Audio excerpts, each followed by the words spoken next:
This is episode 2 in our podcast series on informal English language learning for newcomers.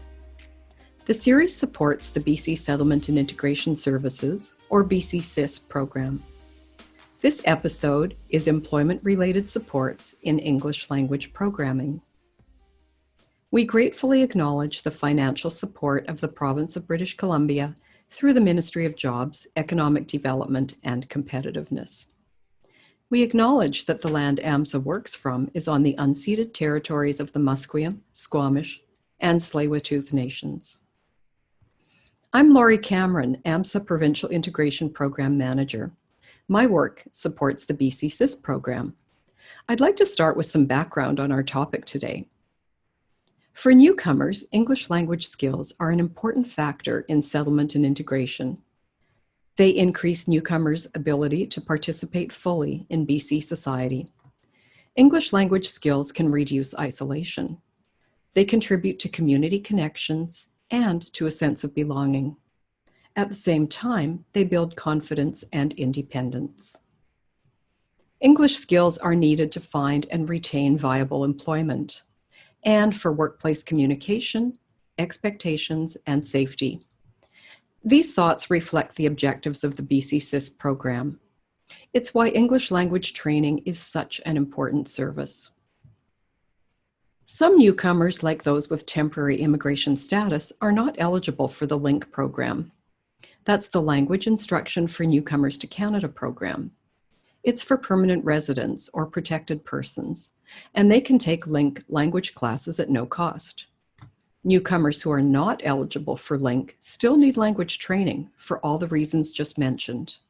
And that's where informal language training comes in. When you think about it, the flexibility of informal English training programs can be ideal for newcomers who are experiencing change and uncertainty. There's a lot of benefit from classes that are not as structured as LINK, yet still help to meet their needs. Most BC-SIS service providers offer informal language training like conversation groups and tutoring for English practice. And while this work is done by the organizations themselves, it's great for service providers to hear about external programs for client referrals. In this challenging year for employment, I'm thinking of specialized informal language learning for employment-related purposes. And along with that, why not share some fantastic job resources that can be accessed by anyone, anywhere across the province? That's what this podcast is all about. Today, we'll be talking with guests from 2 organizations that offer specialized employment supports in language programming. They'll tell you about the ways their programs support job readiness, knowledge of workplace culture, rights and safety, and ultimately, help with job retention.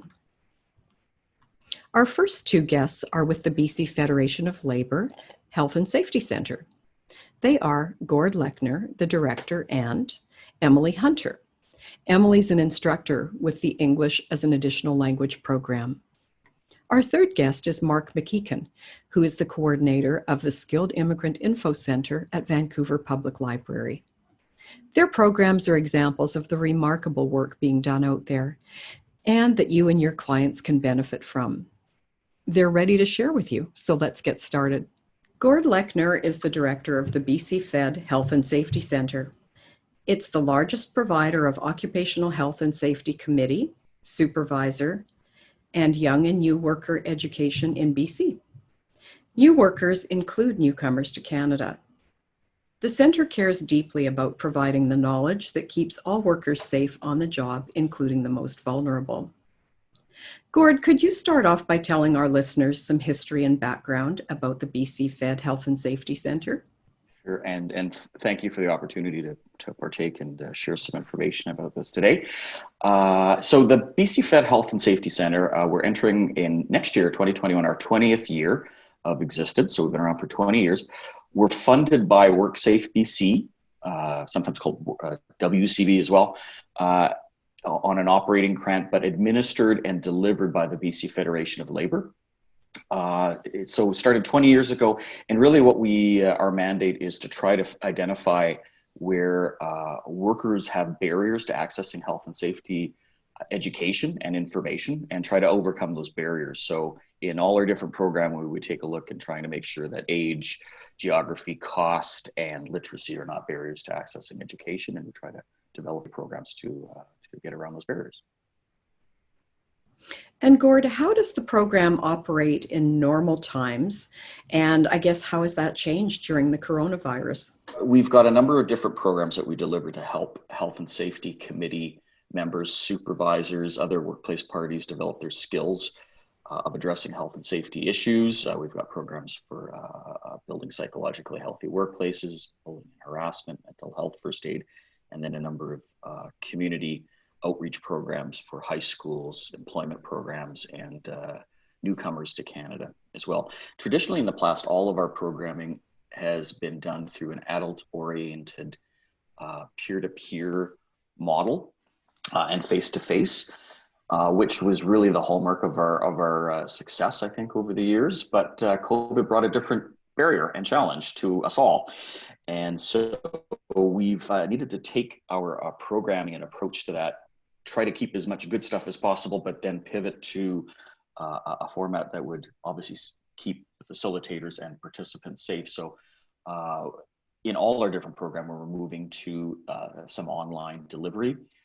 But I would expect even after COVID's gone, I think what we've learned through this time, because it is another avenue or ability to overcome barriers, will probably almost guaranteed continue with some online formats. So what we've all been challenged in doing right now will continue.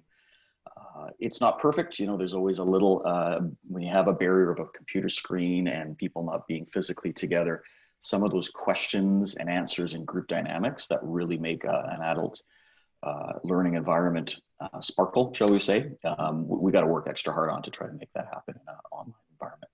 So for our EAL program, we've just started actually with Emily, who will be coming up next, delivering that online.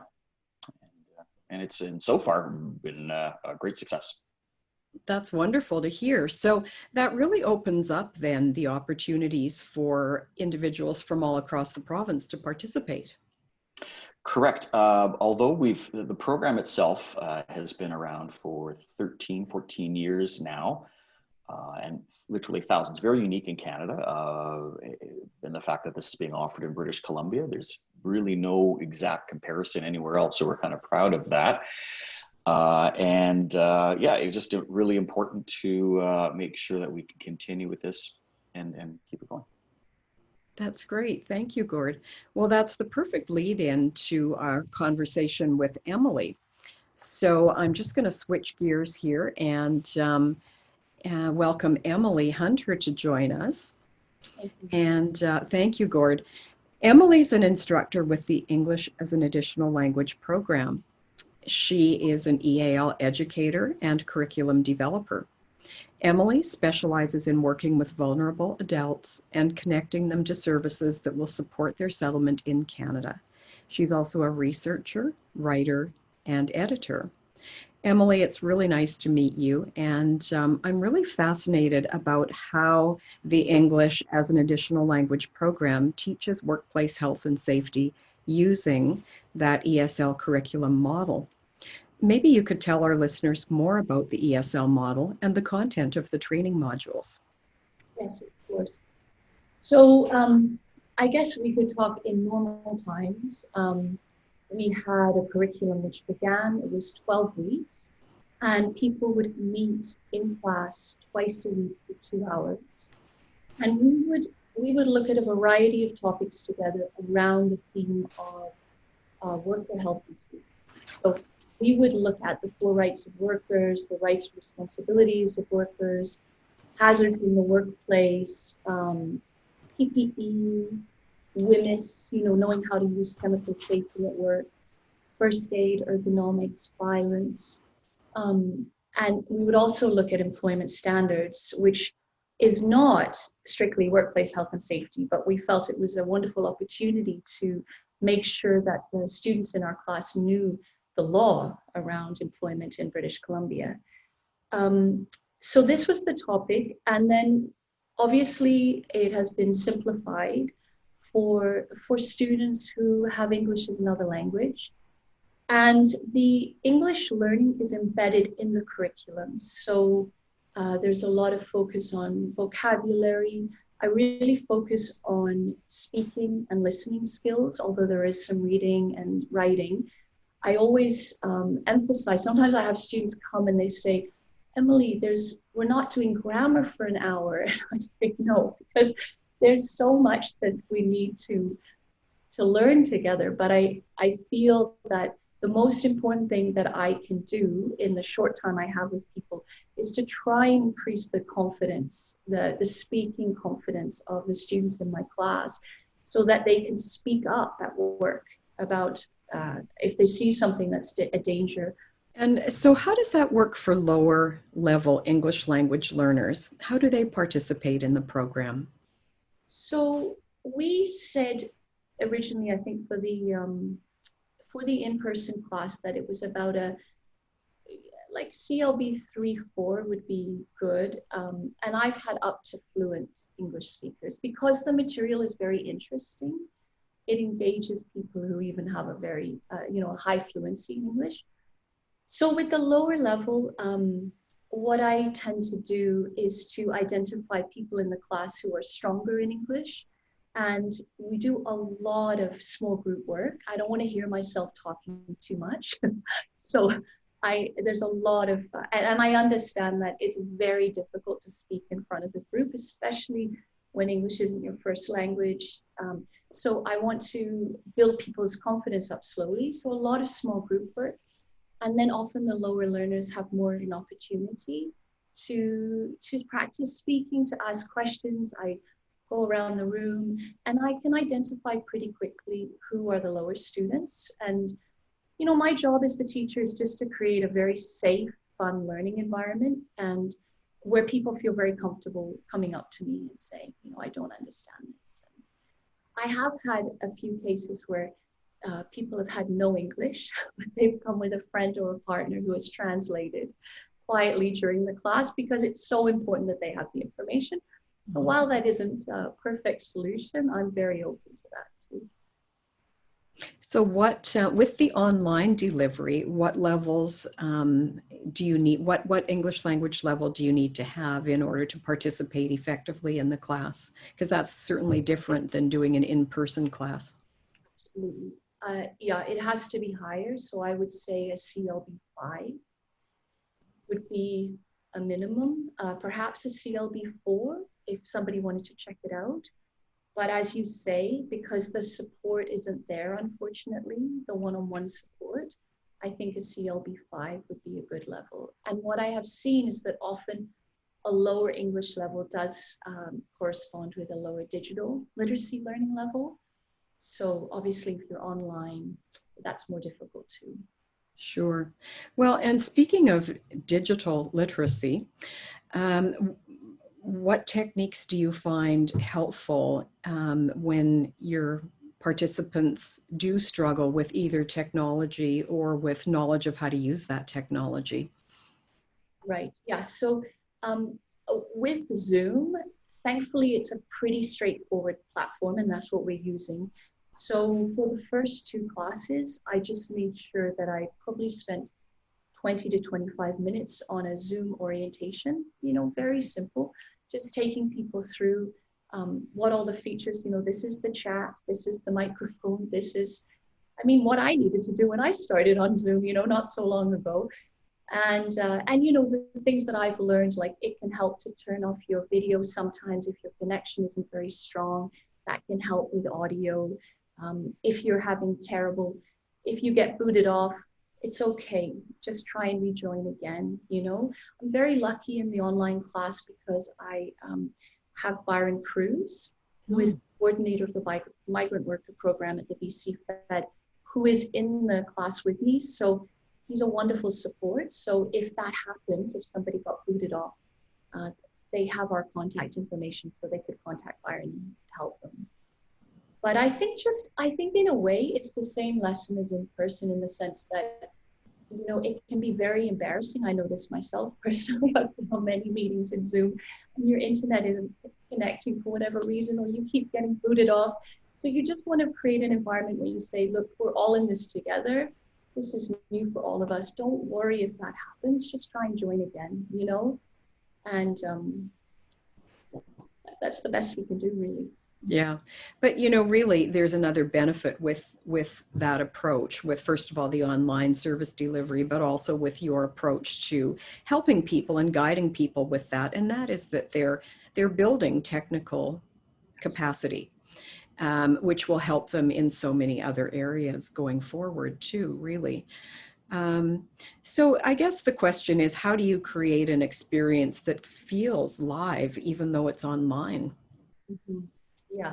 So I think, you know, trying to replicate as much as I can of the in-person online. So, you know, spending a lot of time in the first two sessions on introductions, perhaps like in the large group, but then I use the breakout rooms a lot, and I use them at least twice every class and give about 15 to 20 minutes so that people have a chance to quote unquote meet the other students in the class, and it's much easier to speak when you're in a group of 4 or 5 than in front of. I have 26 in the online class right now. Like, it's very, very full.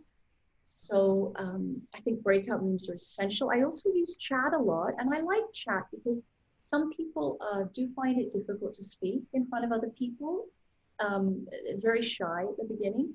So I say, it's okay, just write your question, you have a comment, write it on the chat.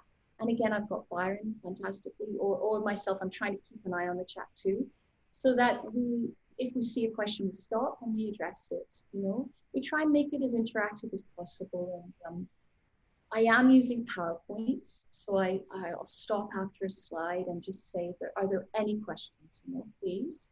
So I encourage that throughout the lesson, and I think that helps to make it interactive. So that's the PowerPoint presentation is one resource. What other resources do you use to help teach the program? So something that I've used quite a bit in the past, but now I'm relying very heavily on, is it's a workbook that was created in partnership with Health and Safety Center, in partnership with Dakota Literacy Solutions, created this workbook called the Health and Safety at Work workbook. And it focused around 5 subjects to do with health and safety in the workplace. And again, the English learning is very much embedded in the curriculum. So there are readings, and then there's vocabulary, and there's sometimes word search. There's some role-playing scenarios. So the online class is different in that we meet once a week for 10 weeks, and it's a 2-hour class. So it's about half the time I had for the other in person. So I'm not able to look at everything in the workbook, but before the class began, I sent it to everybody, and I encouraged them to read it before our lesson and to work on the activities by themselves. So it's really supporting our learning, I would say. And then I'm drawing, you know, I'm using parts of it in the lesson. It's really remarkable, Emily, to think of the reach of the program, you know, geographically, and to think that newcomers anywhere within BC can benefit from the training because the classes are online now.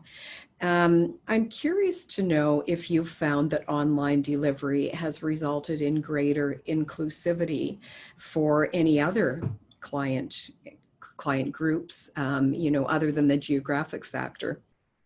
Absolutely. And that's exciting to me, because something that I have seen over the last 7 years is that often women can't attend my classes because childcare is an issue, and that isn't an issue anymore. You know, they can put their they can put their microphone on mute, and you know, you have little ones running around in the background, but they're still able to sit there and listen and participate as they can. So we're able to reach women who aren't able to leave the home for these set times that our classes were.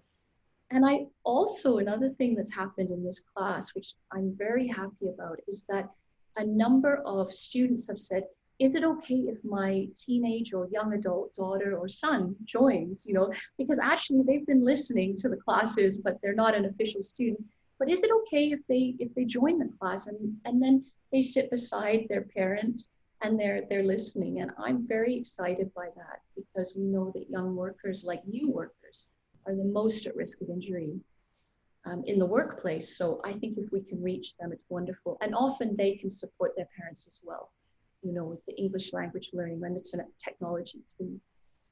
That's great to hear. So, I'm wondering about what techniques you use to create the feeling of human connections, which is something that's really important in any class, but also to build community and create connections with one another that are perhaps sustainable after the course is finished. And all of that ultimately helps reduce isolation. So, are there any particular techniques that you've found work really well for that purpose? So it's interesting, because what I found over the years with the in-person class is that, with a few exceptions, almost every class becomes a very tight community. And I think that's due in part to there's so much small group work, and I vary it so that you're not always meeting with the same people. I make sure that people have a chance to speak to everybody in the group. So people start to share quite deeply with each other about, experiences they've had in the workplace, or perhaps sharing difficulties that they're having in settling in Canada. And, they quickly identify people in the class who can be a support or a resource for them. I've seen that happen. It's quite recent in a way that we started to use WhatsApp, I would say, in the last couple of years. Before that, I would say, if you're comfortable, you could, I can send around a piece of paper, really low tech, and you can write your name and phone number, and I can share this with the class so that people could contact each other. And everybody took part in that. They felt comfortable. But in the last couple of years, what we did was create WhatsApp groups. And again, of course, if the students want to take part. And I was added to those WhatsApp groups, and I can tell you that many of them are still going strong. I can see the comments being added. So I think WhatsApp is a very powerful way, actually, of keeping the community going. It's interesting. And sharing information. Like, I'll see people are saying, oh, there are jobs, they're hiring here, or there's a job fair, or or just checking in with each other. I think that works very well. Great. Well, it seems that there's a particular curriculum for this program, clearly, but there's also a lot of flexibility within that, it seems to me, in order to be able to provide the right information, in a timely way. And that can be information about COVID-19. It can be just the way that you're able to respond to individual students. I'm curious to know how you evaluate the success of the program, considering that there is that flexibility and the versatility within the program. So how do you evaluate the success of the program? So with the in-person, what we did was we handed out a survey at the beginning of the class, and then the exact same survey at the end. And the idea was that the first half really focused on the knowledge of the student, and then the second half was about empowerment, like worker empowerment. And then from that we could measure if it improved or increased. And then I created my own evaluation form, which was more for me as the facilitator, just which were your favorite topics, why, do you feel confident to speak up about a dangerous situation in the workplace, why or why not? And it's all anonymous, obviously. Would you recommend this program to your friends, why or why not? And for a long time, I had a few students who were saying to me, they were so sad to leave, because 12 weeks is quite a long time, and you become a part of each other's lives for that time. And they said, oh, is there a part 2? And then, because there was a lot of desire for this, we actually did create a part 2, which was just once a week for 8 weeks, kind of going deeper into the material that we'd looked at. And so that was obviously a measure of the success too. So that became another question: would you be interested in a part 2 if there was one? And generally, the feedback from the course has been very, very good. I hear a lot from students, I wish I had taken this course when I first arrived in Canada. They'd gone through many unfortunate situations in place, and they had no idea that they had rights, that there were laws that protected them. And so, yeah, I'd say that's, and online, the way that I'm evaluating success, and I'm going into week 4, so it's still quite early days. We have 10 weeks. But something that I like to do is at the end of the class, just to say, again, can you write on the chat, how are you feeling? Or what did you write one thing that you learned today, just to try and have a sense of how it's going for people. It's very difficult to get that sense online, I find.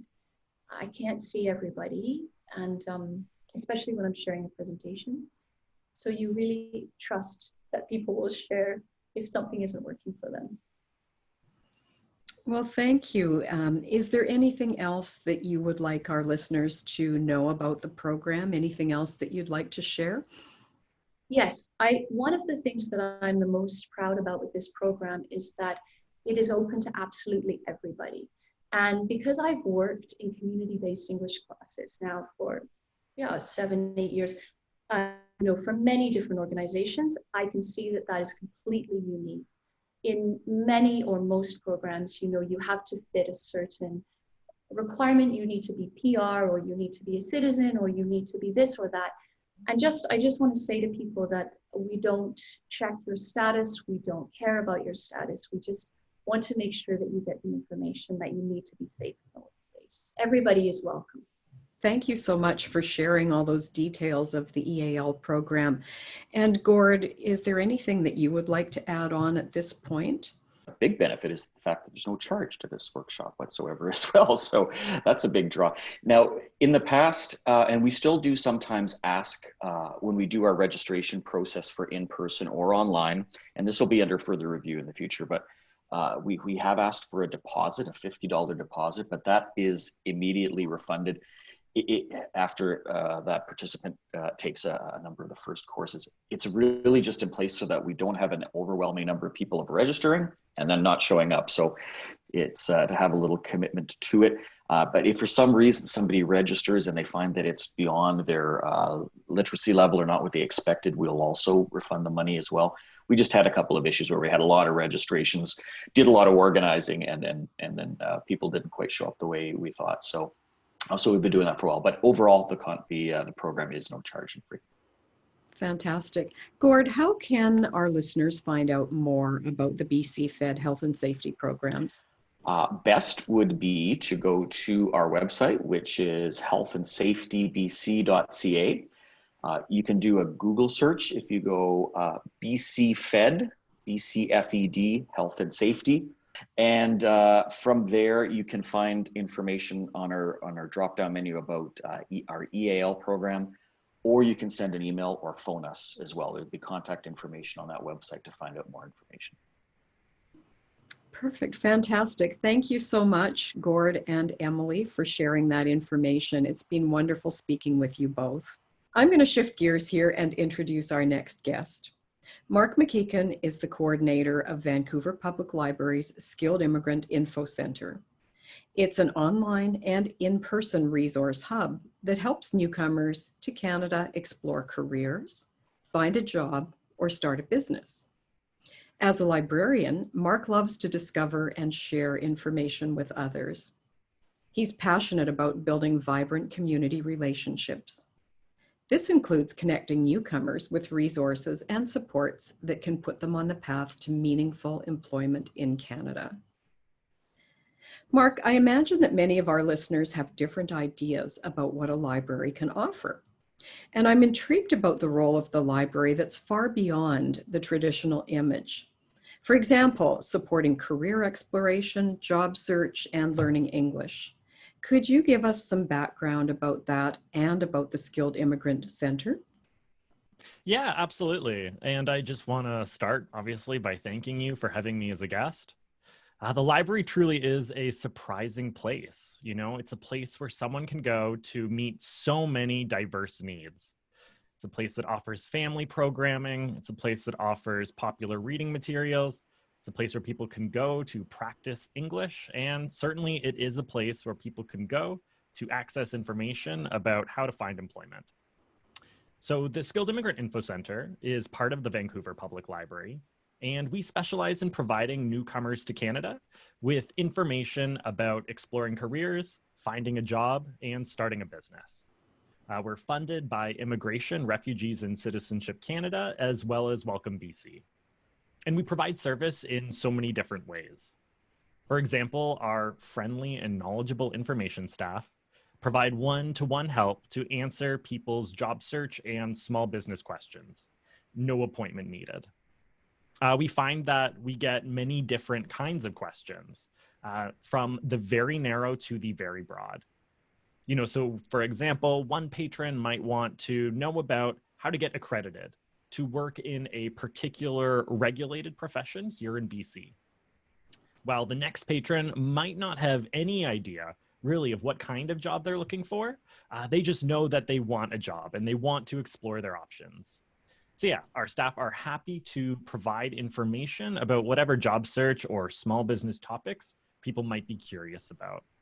And certainly anyone who's interested in receiving help is welcome to visit us in person at Central Library in downtown Vancouver. That's the really awesome building that looks like the Coliseum at 350 West Georgia Street. And alternatively, we also provide one-on-one help remotely. So we welcome people to email us at siic@vpl.ca or to call us at 604-331-3603. We also offer lots of great workshops and events and information resources, which certainly I have no doubt we'll have the chance to talk about at length today. Exactly. Thank you for that good background information. Mark, there's newcomers to Canada from many different immigration groups, including those with temporary status, for example, temporary foreign workers, international students. Are services at VPL limited to a particular immigration status like permanent residents, or can anybody access them? Yeah, great question. And it's a question that we get a lot. The library at large helps people from a variety of different immigration statuses. And that's true of the Skilled Immigrant Info Center as well. I'm really proud to say that we're able to help people of all immigration statuses, permanent residents, citizens, refugees, refugee claimants, work visas, student visas, and people going through the provincial nominee program. And yeah, we certainly do help quite a lot of international students, including those who will soon be finishing their studies and they'll be obtaining a postgraduate work permit, and they come to us with questions about how to find their first job after graduation. I will say there are two small exceptions. So among our many awesome workshops, we offer a writing a business plan workshop and a how to use LinkedIn workshop. And currently our funding only enables us to open these two particular workshops to permanent residents, as well as convention refugees and sponsored refugees.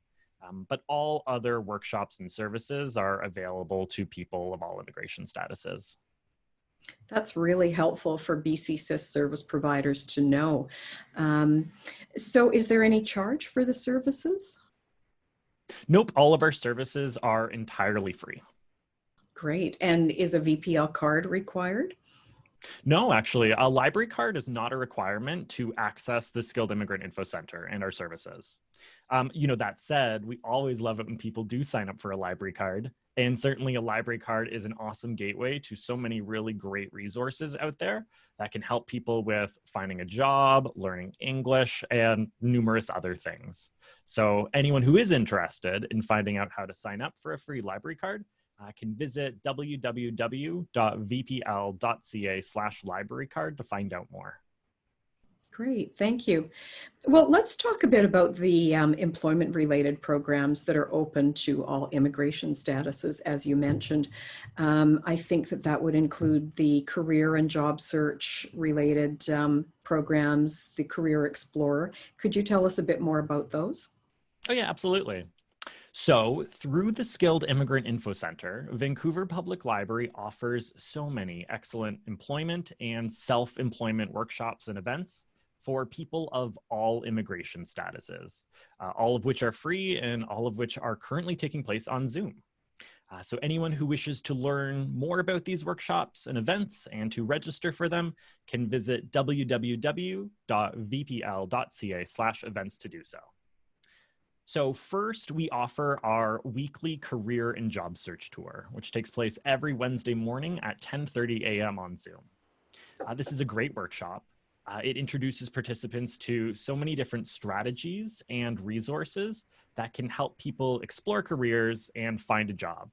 And we cover a variety of topics. Generally, we customize these workshops to the needs of people who are in attendance that day, but generally we speak to topics such as resumes and job interviews and networking and more. We offer a Career Explorer workshop one Friday a month. This workshop is like a career and job search tour, but I like to say it's just bigger and better.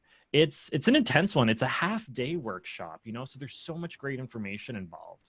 It provides a wonderful amount of information about career exploration and various other topics related to finding employment. We offer small business tours on occasional Saturdays.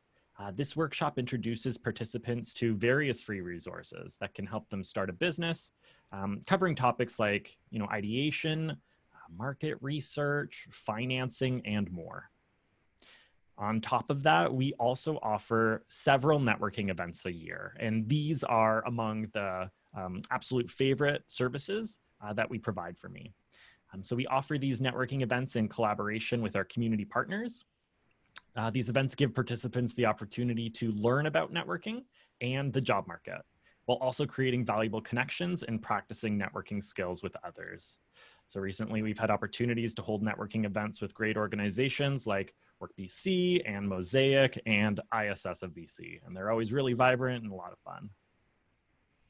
Fantastic. Have you been actually able to hold any hiring events during the pandemic? We haven't held any formal hiring events during the pandemic, but we have held events featuring employers that are talking about their organizations and talking about what job seekers can do to improve their chances of finding the meaningful employment they're looking for. Mark, tell our listeners about the amazing resources that are available online. I'm thinking about the employment guides and the industry profiles. So the Skilled Immigrant Info Center website, which is www.vpl.ca/SIIC, contains so many amazing online resources to support job seekers. These resources are all free and available to anyone, no library card required. Among these resources are our employment guides. We have more than 150 employment guides for so many different professions, from administrative assistant to pharmacist to welder and more. These employment guides bring together information that people exploring careers and looking for a job really do need to know. I'm thinking about job descriptions, hiring outlook, educational requirements, salary information, places to find online job postings, professional associations, and more. They're an excellent resource. Additionally, as you say, we also offer really comprehensive industry profiles. These industry profiles give an overview of the fastest growing and, just other really popular industries in British Columbia, such as tech and the green economy, healthcare, and more. These industry profiles are a really great way for individuals to learn about different industries, the various sectors that make up these industries, and certainly also the most in-demand careers within these industries. And these guides, are tailored to meet the individual needs of newcomers. They're created by library staff, and they focus specifically on the BC labor market. Fantastic. What an incredible resource for job seekers and for those that are helping newcomers in employment services. Everybody can learn so much from those and from the incredible work that's gone into creating them. Mark, how does the library support newcomers in exploring ways to use their transferable skills through alternative careers and maybe looking at different industries that are growing at a fast pace? Yeah, absolutely. That's so true. Really, there are a lot of professions out there that do have a high barrier to entry, especially for newcomers to Canada. Some professions, which are called regulated professions, require one to have graduated with a very specific degree from a set number of educational institutions, often just in Canada or the United States, in order to work within one of these professions in BC.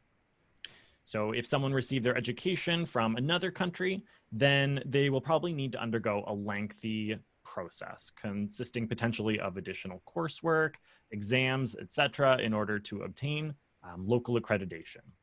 And so, regulated professions include physician and lawyer and engineer, just to name a few. So when newcomers who have international training in one of these professions are looking for their first career in Canada, it might be advantageous for them to broaden their search to other related professions, alternative careers, as you say. So for example, though someone with international education as a professional engineer might not be able to start working right away in this profession in BC, there are other lower barrier jobs out there that will make use of their transferable skills, either temporarily while they're working toward accreditation or as an alternative to accreditation. So, sticking with that engineer example, other related careers could include, for example, engineering inspector or engineering regulatory officer, being a technical sales specialist within the engineering field, and more. So yeah, I definitely do encourage folks to check out our alternative career guides on the Skilled Immigrant Info Center website. They do a great job of listing various alternative careers for these high barrier or regulated professions. Great. Is there anything else that you'd like to tell us specifically about the Skilled Immigrant Info Center programs? Yeah, definitely. I just want to also mention that we have lots of other job search web resources on our website. So again, on the Skilled Immigrant Info Center website, www.vpl.ca/SIIC, you can find lots of other resources covering other common topics related to job search, such as writing resumes and cover letters, looking for a job as an older worker, looking for a job as a younger worker, networking for employment, and online social networks, and so many more. Really, these resources can benefit just about any and all job seekers and cover the topics that we get asked about most frequently. And what topics do you find that you get asked about a lot? Honestly, I would say one of the biggest topics is networking for employment. They say about 70% of the jobs out there don't get advertised. They don't get publicized on websites like Indeed. Instead, it's really about who you know in order to get these jobs. They call this the hidden job market. And so in order to access these unadvertised jobs within the hidden job market, folks do need to develop their networking skills, which can be quite challenging for a lot of people. And so, yeah, we get asked about this quite a bit, and we do provide lots of really great resources and events to help people make those connections that can help them find the job that they're looking for. Great, thank you. Well, let's pivot a little bit here and talk about the informal English language learning programs that are offered through the library. Mark, can you tell our listeners about the ELL Tools and Supports that help develop those conversation skills, listening, reading, writing, and even English for business? Yeah, absolutely. Vancouver Public Library offers so many excellent resources to help people develop their English language skills. So first things first, VPL provides a really fantastic and comprehensive digital library, which contains resources that for the most part require a library card to access.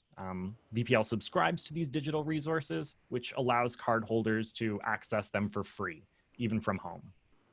A couple examples off the top of my head. One of these digital resources is Clarity English, which consists of so many practical interactive activities, practice tests, and grammar resources to help individuals improve their English language skills.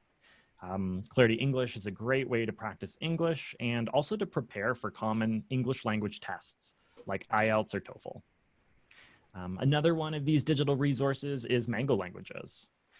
Mango offers more than 70 self-paced language learning courses, and these can be taken in a variety of languages.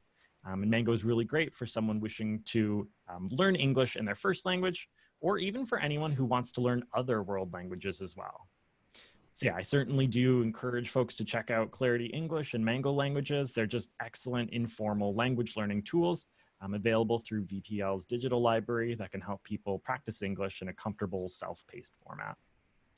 I should also mention the library offers a fantastic ESL and literacy resources information guide on the Vancouver Public Library website, which is created and maintained by library staff.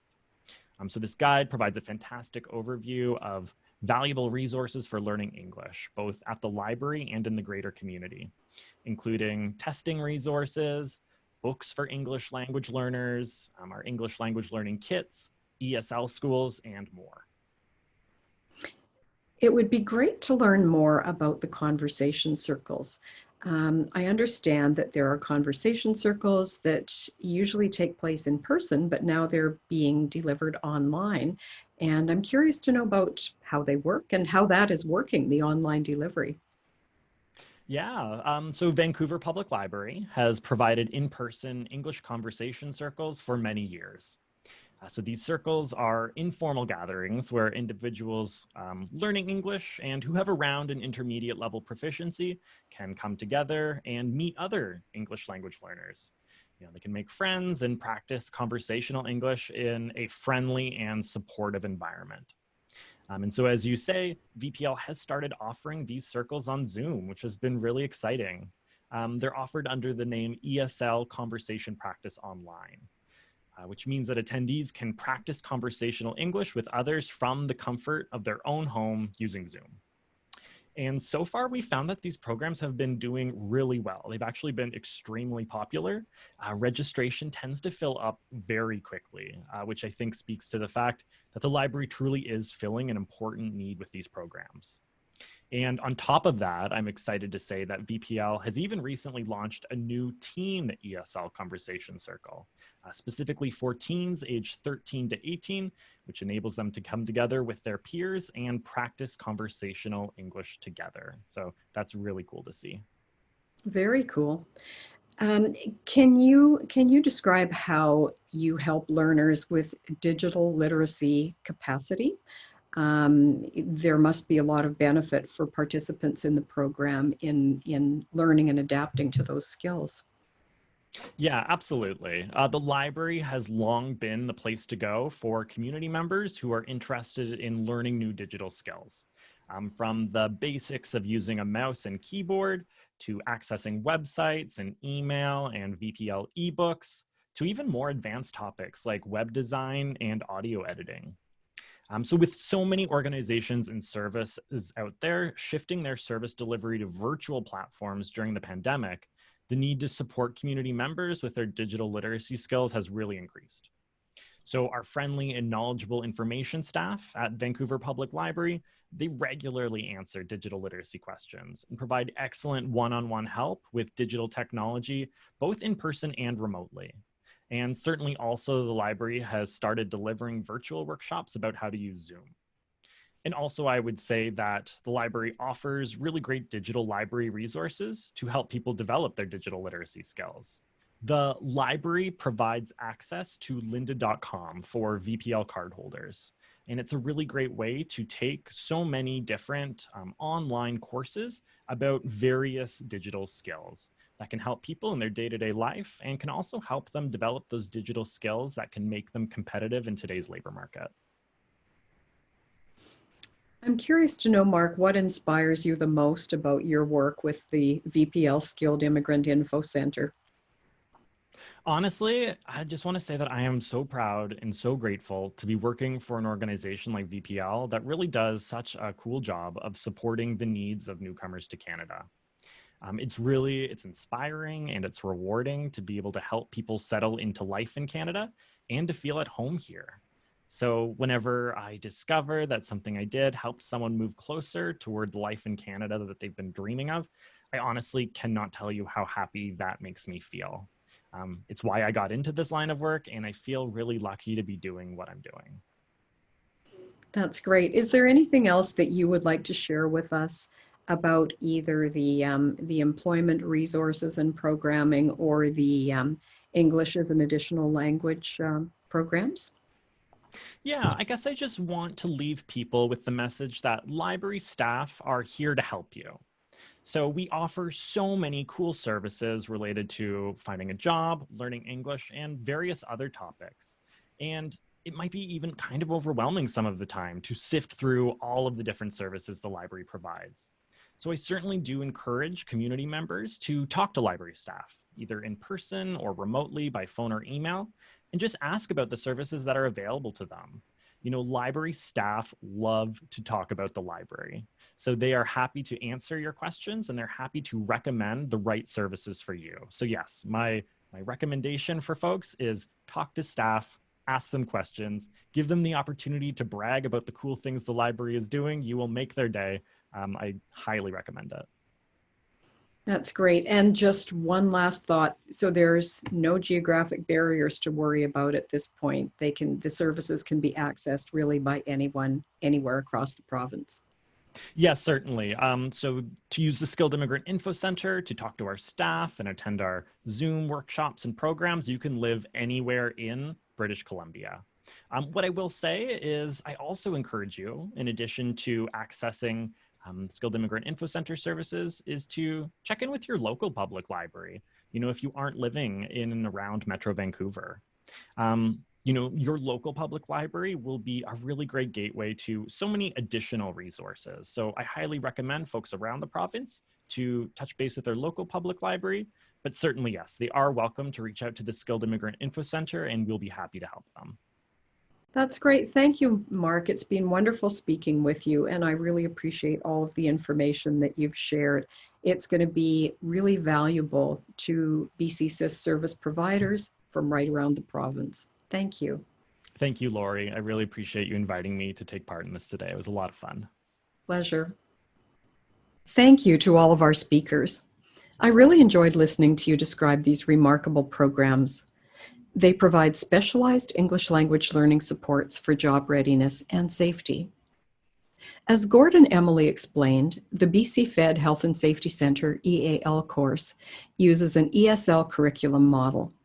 It equips newcomers with knowledge of their rights, responsibilities, and health and safety in the workplace. Newcomers often work in risky, unprotected situations, and this program really empowers them. The program accomplishes even more than that. It reduces isolation by building connections and a community of learners. While there's a particular curriculum, there is flexibility within that. Training is responsive to the needs of the class and the individuals.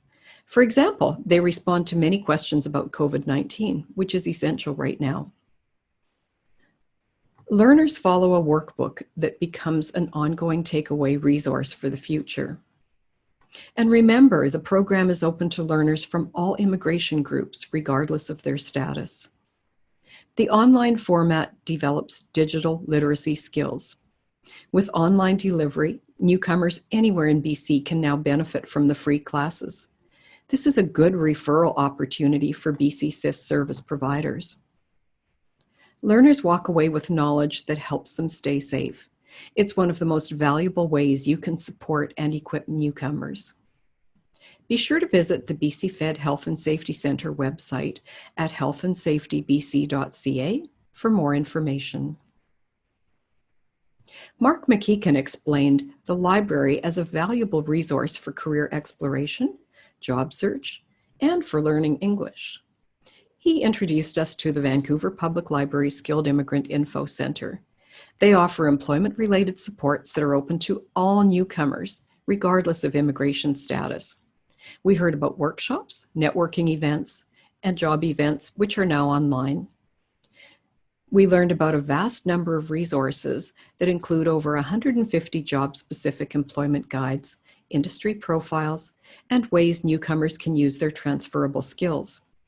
Anyone in BC can access digital resources that help newcomers find and retain employment. They cover topics like job search preparation, understanding workplace culture, and safeguarding against scams and exploitation. Mark explained how the library offers a wealth of programming and resources that help newcomers develop English conversational skills, listening, reading, and writing. They have online resources available. They facilitate conversation circles, which are now online, that are themed and can focus on topics related to the workplace.